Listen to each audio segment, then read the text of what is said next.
नेत्र तो बड़े ही अद्भुत हैं। इनसे मैं सब कुछ बड़ी सूक्ष्मता से देख पाता हूँ। इसलिए अब मेरे लिए सत्य और असत्य का भेद करना बहुत ही सरल हो गया है, क्योंकि मेरे ये गज नेत्र तो सूक्ष्मता के प्रतीक हैं। कदाचित उनके मस्तक पर अंकित दिव्य त्रिशूल को भी आपने नहीं देखा, नहीं तो आप समझ जाते कि समय की धारा के तीनों भाग, भूत, वर्तमान, भविष्य, तीनों के वो स्वामी हैं। बालक, देखा नहीं उन्हें? तो उनकी महिमा सुन तो लीजिए। सुनने से तो ज्ञान बढ़ता है, इसीलिए जो अधिक सुनते हैं और कम बोलते हैं वही बड़े ज्ञानी बन पाते हैं, है ना माँ? अब मेरे इन बड़े कानों से तो मैं सब कुछ सुन सकता हूँ, इसलिए मैं भी बहुत बड़ा ज्ञानी बन जाऊंगा ना माँ? तो माँ, मेरे ये बड़े बड़े कान ज्ञान के ही प्रतीक है ना? उनकी सुन प्रणव शब्द ओम की प्रतीक है, जो अलौकिक परम सत्य का स्वर है।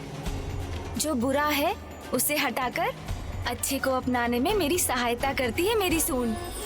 इसलिए मेरी सूंड तो अज्ञानता को मिटाकर ज्ञान को ढूंढने की प्रतीक है माँ।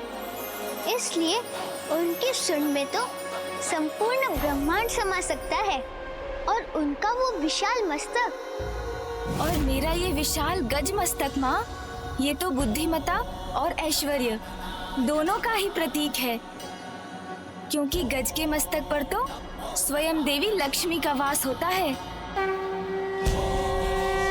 क्योंकि जो बुद्धिमान है वो तो अपनी बुद्धि से ही सब कुछ प्राप्त कर लेता है ना माँ?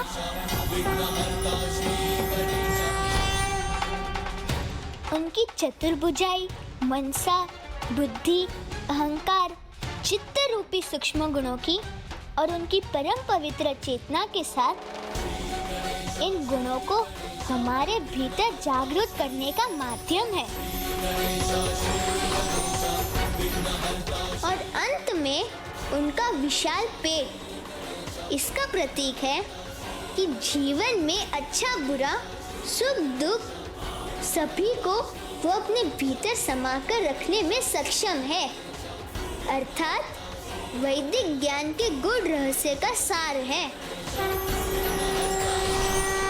और उनके छोटे छोटे पद शुभता के प्रतीक है। जहाँ उनका आगमन होता है वहीं शुभता का विस्तार होता है।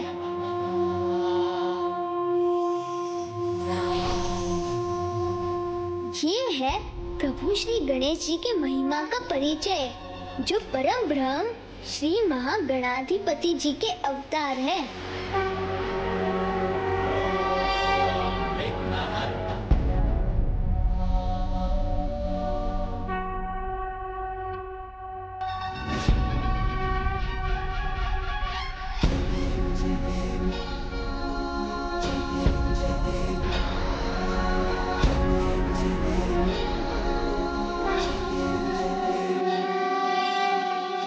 ऐसी है उनकी अद्भुत स्वरूप की सुंदरता।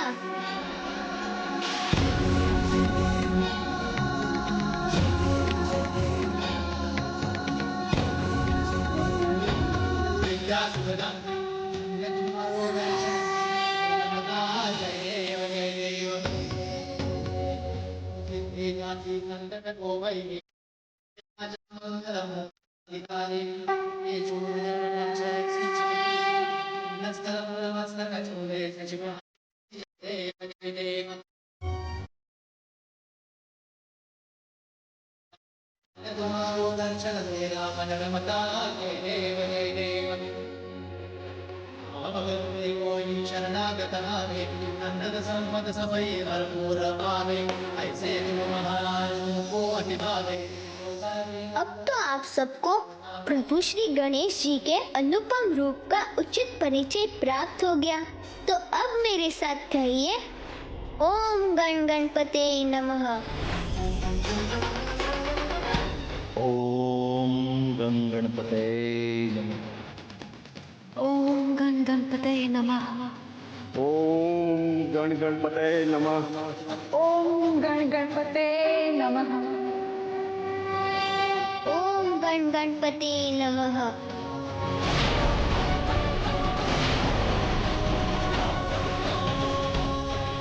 ओम गण गणपते नमः।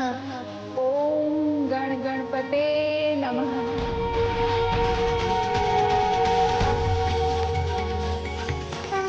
ओम गण गणपते नमः। ये क्या कर रहे हैं? इस तुच्छ बालक की बातों में आ रहे हैं। ओम गण गणपते नमः। बस बस बालक बस, बस बालक बस, बस बालक बस।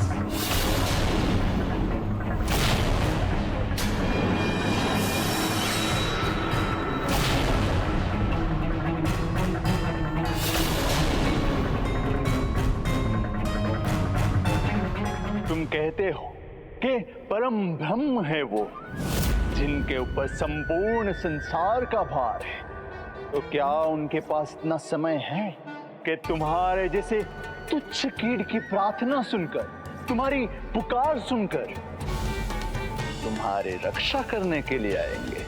हाँ, वो अवश्य सुनेंगे मेरी पुकार। उनसे किसी का भेद नहीं छिपा, चाहे वो देवलोकवासी हो या साधारण धरतीवासी, जीव बड़ा हो या छोटा, सब उनके लिए समान है। इसलिए वो मेरी भी पुकार सुनेंगे, जैसे उन्होंने एक मेंढक दंपति की।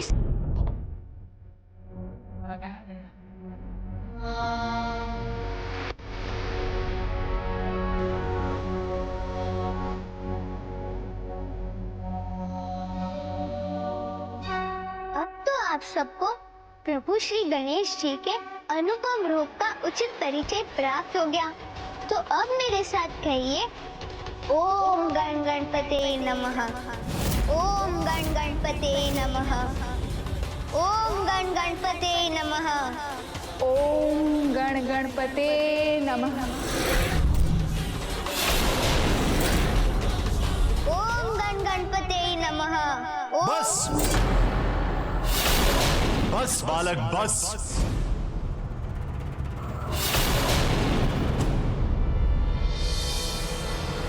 तुम कहते हो कि परम ब्रह्म है वो, जिनके ऊपर संपूर्ण संसार का भार है, तो क्या उनके पास इतना समय है कि तुम्हारी जैसे तुच्छ कीट की प्रार्थना सुनकर, तुम्हारी पुकार सुनकर तुम्हारी रक्षा करने के लिए आएगा? हाँ, वो अवश्य सुनेंगे मेरी पुकार। उनसे किसी का भेद नहीं छिपा, चाहे वो देवलोकवासी हो या साधारण धरतीवासी, जीव बड़ा हो या छोटा, सब उनके लिए समान है। इसलिए वो मेरी भी पुकार सुनेंगे,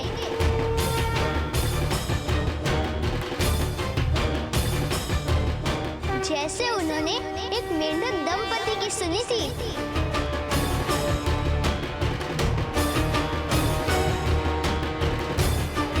और प्रभु का नाम लेने मात्र से उन दोनों का उद्धार भी हुआ।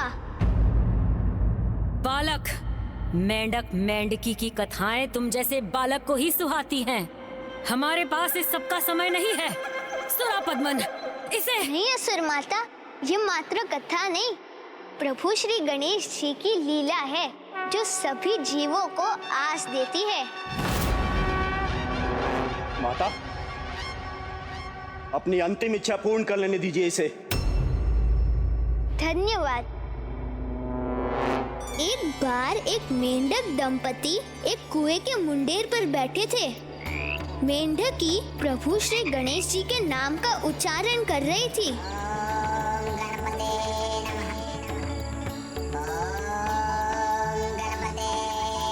किंतु उसके पति को ये नहीं भाया, क्योंकि उसके अनुसार एक पत्नी की निष्ठा मात्र उसके पति के लिए ही होनी चाहिए।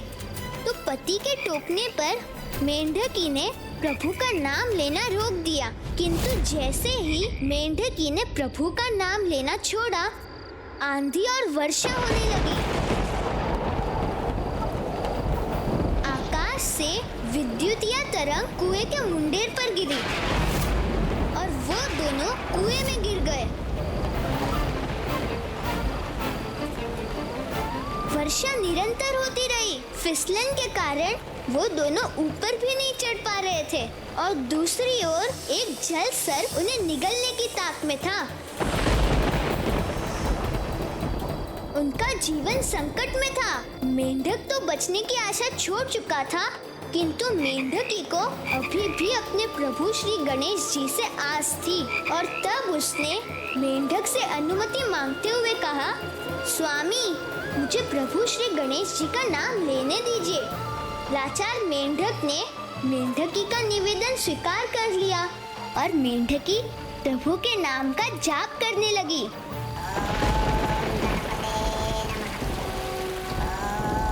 और उधर उस सर्प ने भी अपना मुंह खोलकर वार किया और तब जैसे ही सर्प उनके निकट पहुंचा, कुएं में कुछ गिरा।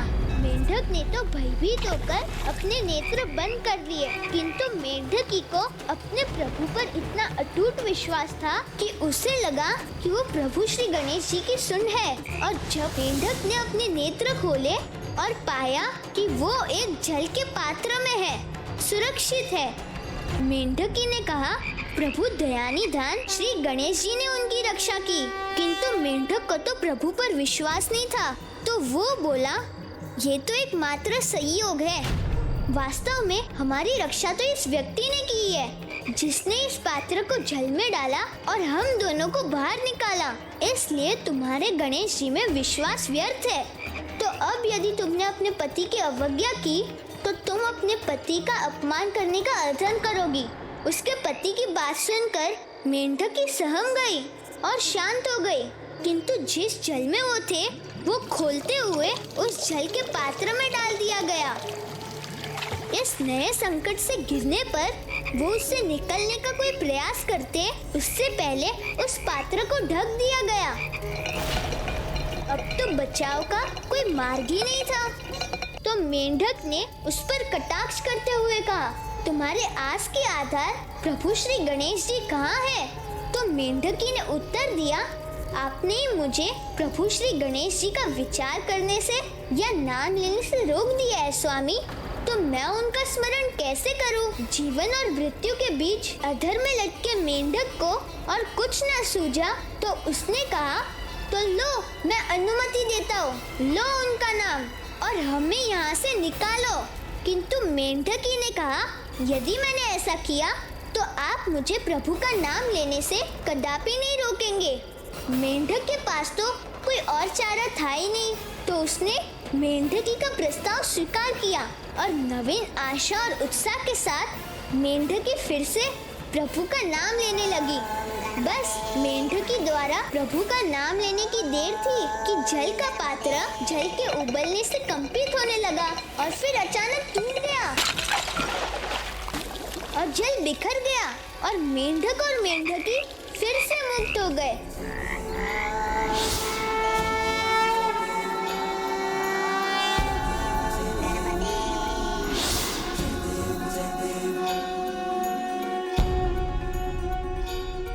जिस प्रकार विघ्नहर्ता श्री गणेश जी का नाम लेने से उन दोनों की जीवन की निराशा आशा में परिवर्तित हो गई, उसी प्रकार यदि कोई भी जीवन की किसी विकट समस्या से जूझकर निराशा के समुद्र में डूब रहा हो, तो अपने भीतर की आशा को जगा कर रखना चाहिए। फिर स्थिति कैसी भी हो, भूकंप, भवंडर, महामारी या कोई और जटिल समस्या, सबके निवारण का आधार मन की आशा है, क्योंकि जहाँ आशा है वहाँ प्रभु श्री गणेश जी साथ है।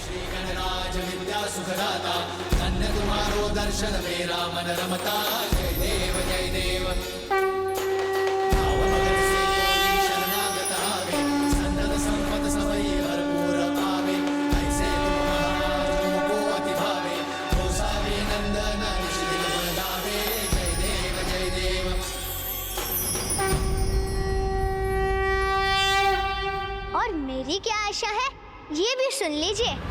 मेरे प्रभु कार्तिकेय मात्र मेरी रक्षा के लिए नहीं, अपितु कुटिलता, कपट, दुष्टता, अधर्म का अंत कर धर्म की स्थापना के लिए भी यहाँ आएंगे। और जब तक आस है तब तक श्वास है, और जब तक मेरे प्रभु श्री गणेश जी मेरे साथ है तब तक ना कोई मुझसे मेरी आस छीन सकता है, न मेरी श्वास। जयंत की भक्ति और प्रभु कार्तिकेय की शक्ति पर विश्वास रखिए देवराज। अपना व्रत संपन्न करने के उपरांत वो स्वयं उसे मुक्त कराएंगे।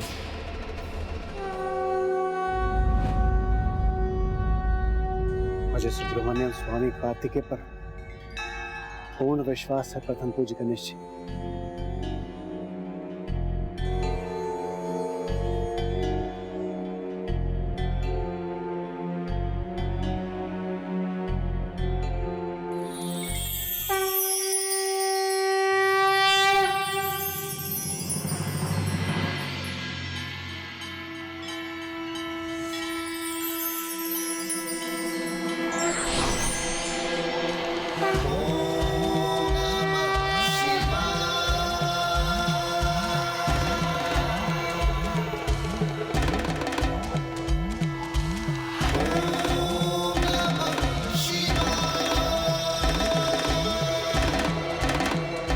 प्रणाम प्रभु। प्रणाम माता। कल्याण। कल्याण।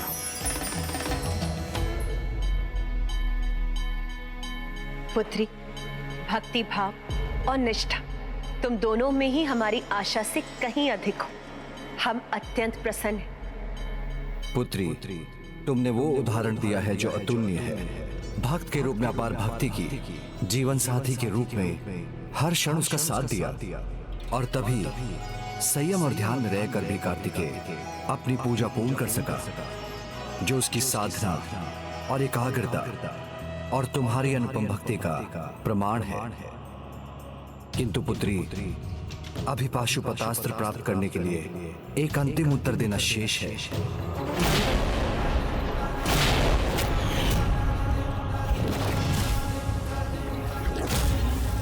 जिस प्रकार अब तक की यात्रा में तुमने एक श्रेष्ठ संगी होने का उदाहरण प्रस्तुत किया है, तो क्या उसी प्रकार तुम उसके स्थान पर रहकर इस प्रश्न का उत्तर दे सकोगी?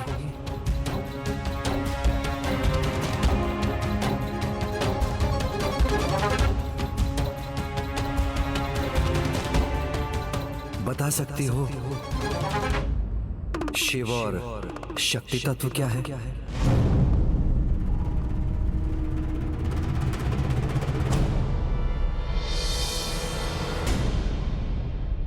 तुम्हारा उचित उत्तर ही उसे पाशुपतास्त्र पाने में सफल कर सकेगा, अन्यथा उसकी संपूर्ण यात्रा और उसकी साधना विफल हो जाएगी।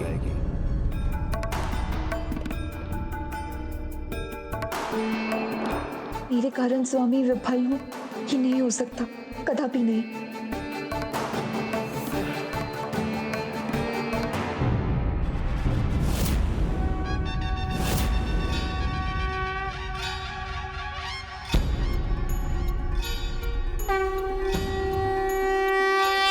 प्रभु महादेव, स्वामी के स्थान पर आपके प्रश्न का उत्तर मैं अवश्य दूंगी।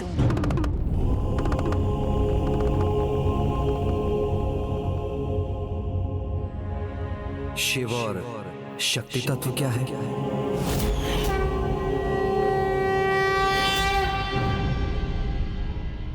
शिव और शक्ति एक दूसरे से विलग नहीं है। शिव तत्व में शक्ति और शक्ति तत्व में शिव समाहित है।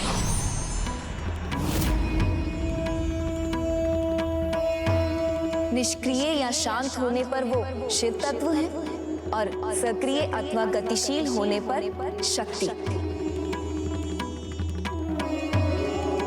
और ये दोनों संयुक्त रूप से ही सृष्टि की उत्पत्ति, उसके पालन और उसके विलय के नियंत्रक हैं। और सृष्टि के निर्माण, उनका पालन और विनाश की लय इसी प्रकार गतिमान रहती है।